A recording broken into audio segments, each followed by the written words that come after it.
नमस्कार, आप देख रहे हैं चाणक्य न्यूज इंडिया। मैं हूं मुस्कान। आइए देखते हैं आज दिन भर की कुछ प्रमुख खबरें। प्रयागराज के फूलपुर में माइक खराब होने पर फूलपुर की जनसभा में अखिलेश यादव एवं राहुल गांधी ने यूनिक चर्चा की और चर्चा करने के बाद मंच से चले गए। प्रयागराज से हरफुल यादव की रिपोर्ट। जी बिल्कुल ठीक बात। तो मैंने सोचा कि हम थोड़ा यूपी के बारे में बातचीत कर लें और आप अपना पर्सपेक्टिव हमें बताइए, हम आपको अपना पर्सपेक्टिव बताते हैं, थोड़ी डिस्कशन करते हैं। ठीक बात है। मैं समझता हूँ कि जब माइक खराब हो गया हम दोनों बात करेंगे, वो रिकॉर्ड होकर के जाएगी तो लोग बेहतर और अच्छा समझेंगे और अच्छा रिजल्ट आएगा। और क्योंकि सोशल मीडिया से वेल कनेक्टेड है तो सब लोगों को जानकारी मिल जाएगी कि हमारा आप क्या बोल रहे हैं। यूपी जो 80 सीटें दे रहा है, इसमें 79 सीटें समाजवादी पार्टी, कांग्रेस, इंडिया गठबंधन जीत रहा है। एक जो क्यूटो है उसमें हम और आप लड़ाई में हैं। और इस बार क्यूटो नाम कैसे जापान में आई है? ये क्यूटो क्योंकि जो प्रधान सांसद हैं उन्हें सपना दिखाया था काशी के लोगों को कि दुनिया की सबसे बेहतर सिटी बनेगी क्यूटो। तो क्यूटो बनी नहीं बनी काशी के लोग ये तय करेंगे और फिर वोट डालेंगे। तो इस बार मन मर्जी नहीं चलनी है, मन की बात नहीं चलेगी, हमारे आपकी बात और 140 करोड़ लोगों की बात और संविधान की बात होगी। और आपने देखा, हम सब ने देखा कि यूपी को नरेंद्र मोदी जी ने बेरोजगारी का सेंटर बना दिया और इतनी बेरोजगारी की है।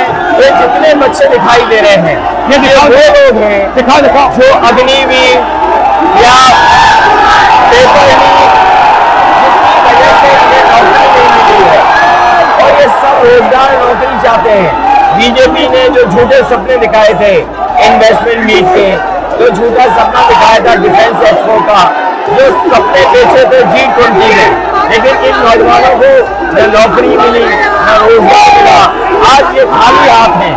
तो इसलिए हमें और आप मिल के जो आपने कहा, जो इंडिया गवर्नमेंट कह रहा है कि 30 लाख बच्चों को नौकरी दी जाएगी, उस दिशा में हम लोग काम करेंगे। और पहली नौकरी पक्की स्कीम जिसके माध्यम से हर ग्रेजुएट को नौकरी का अधिकार, बेहतरीन ट्रेनिंग और बैंक अकाउंट में 1 लाख रुपए साल में। आपने नोट किया कि मोदी जी खटाखट बोलने शुरू कर दिए। ये आपके खटाखट के बाद वो रटारट खटाखट कर रहे हैं।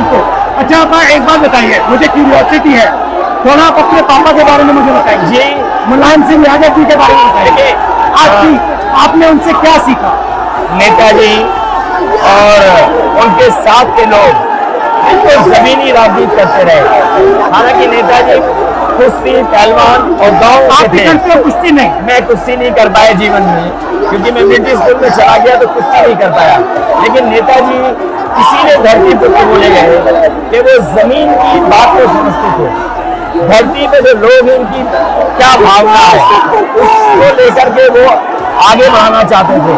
और आपका इस क्षेत्र से और इस शहर से आज का लगाव नहीं है, न जाने कितने सालों पुराना लगाव है। जो इमोशनल कनेक्ट आपका इस शहर और शहर से है वो शायद और किसी राजनीतिक परिवार का नहीं होगा।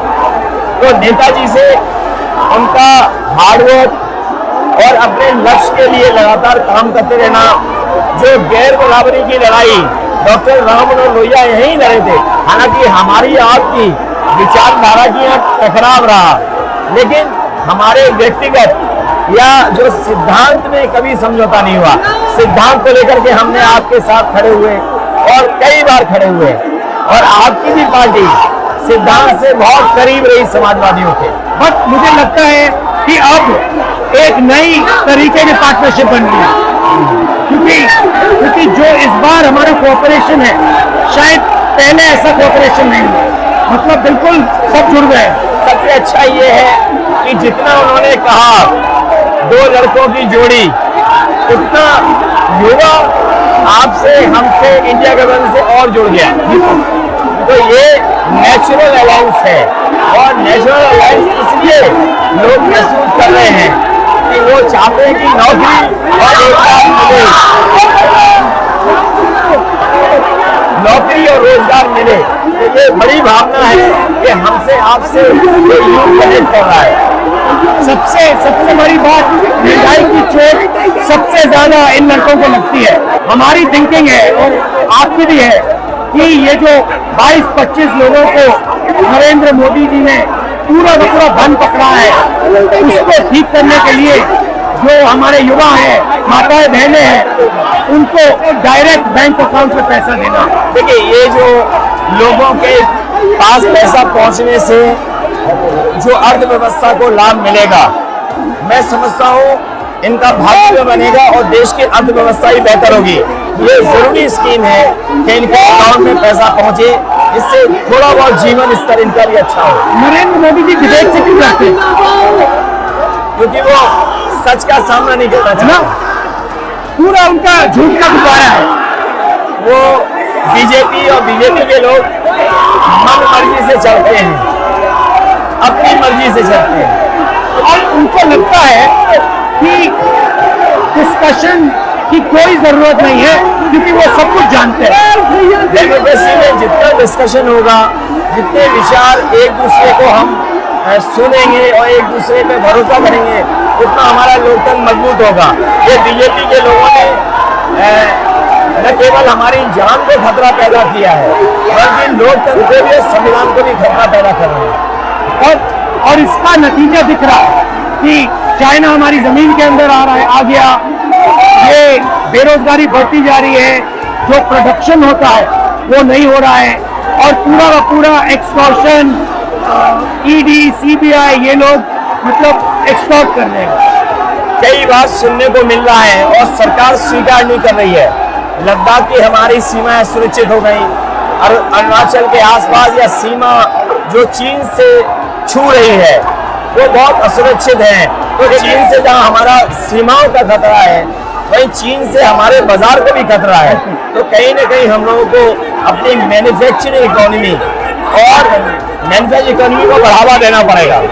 और ये जो स्कीम है, पहली नौकरी पक्की और महालक्ष्मी, ये मैन्युफैक्चरिंग सिस्टम को, इकोनॉमिक सिस्टम को जंप स्टार्ट करने के तरीके हैं। ये बहुत अच्छा जंप स्टार्ट होगा। इसको अगर फोकस होकर के IIT, पॉलिटेक्निक, इंजीनियरिंग कॉलेजेस को, इन सबको इकोसिस्टम में ला करके, मैं समझता हूँ युवा नौजवानों को अच्छी नौकरी और रोजगार मिल पाएगा।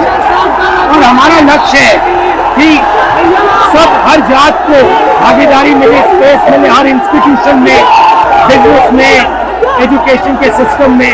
तो वो हमारा, हम दोनों का लक्ष्य है। बिल्कुल। और क्योंकि जो बात सभी दल कहते थे, आज इंडिया गठबंधन कांग्रेस भी कह रही है कि सामाजिक न्याय जरूरी है, जाति जनगणना जरूरी है। देश के लिए ये बड़ी चीज है।